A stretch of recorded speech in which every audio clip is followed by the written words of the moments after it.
Charge d'un condensateur soumis à un échelon de tension. Donc nous allons étudier en fait ici le comportement d'un dipôle RC que nous allons soumettre à un échelon de tension.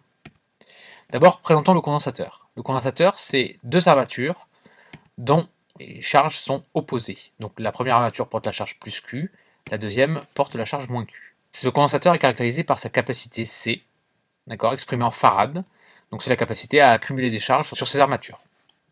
Si une intensité du courant arrive sur le condensateur, à ce moment-là, les plaques, les armatures vont se charger, et donc une tension va apparaître entre les deux plaques du condensateur. Voici une première relation importante pour le condensateur, c'est la relation charge-tension. On a Q égale Cu, donc la charge portée par l'armature positive est égale à la capacité du condensateur fois la tension aux bornes de ce condensateur. Or on sait que I égale dQ sur dt, donc l'intensité c'est le débit de charge. Ça nous permet d'avoir la relation intensité-tension du condensateur, relation extrêmement importante, qui se note I égale C du sur dt. Le comportement du condensateur en régime permanent, quel est-il?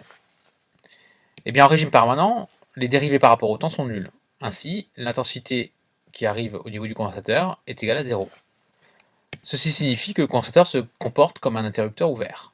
Donc finalement, le condensateur n'a un intérêt que lorsqu'on est en régime variable. Circuit RC et échelon de tension. Alors d'abord, qu'est-ce qu'un échelon de tension? Donc on va faire passer la tension du générateur d'une valeur 0 à T négatif à une valeur grand E lorsque T sera positif. Voici un échelon de tension.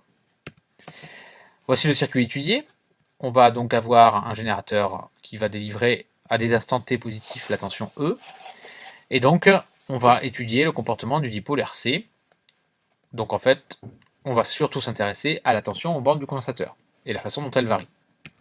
Si on écrit la loi d'Émaille, on écrit grand E va être égal à RI de T plus U de T. Donc cette relation devient, en utilisant la relation intensité-tension du condensateur, E égale U de T plus RC du sur dt. On va réorganiser et on va poser taux égale RC et on obtient l'équation différentielle du premier ordre avec second membre U point plus U sur taux égale E sur taux.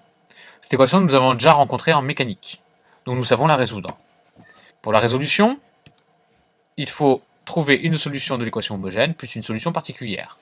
La solution de l'équation homogène, c'est une exponentielle, a exponentielle moins t sur taux. Et la solution particulière, le second membre étant constant, la solution particulière est constante. On a donc up sur taux égale e sur taux, ce qui donne up égale e. Et voici la solution. Enfin, il faut déterminer la constante A. La constante A se détermine grâce à la condition initiale. On décide que le condensateur est préalablement déchargé, donc à t égale 0, il n'y a pas de tension au bord du condensateur. Et on obtient la constante A égale à moins E. La solution s'écrit finalement U de t égale E, facteur de 1 moins exponentielle moins t sur taux. On peut dessiner cette fonction, nous voyons qu'on a une fonction croissante qui tend vers une limite U de t égale E.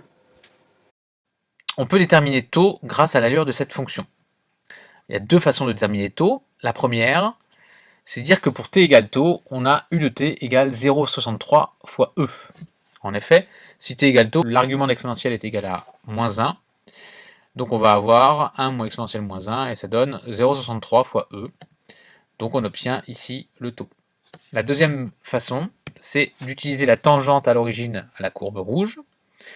Et cette tangente à l'origine courbe l'asymptote U égale E en t égale taux.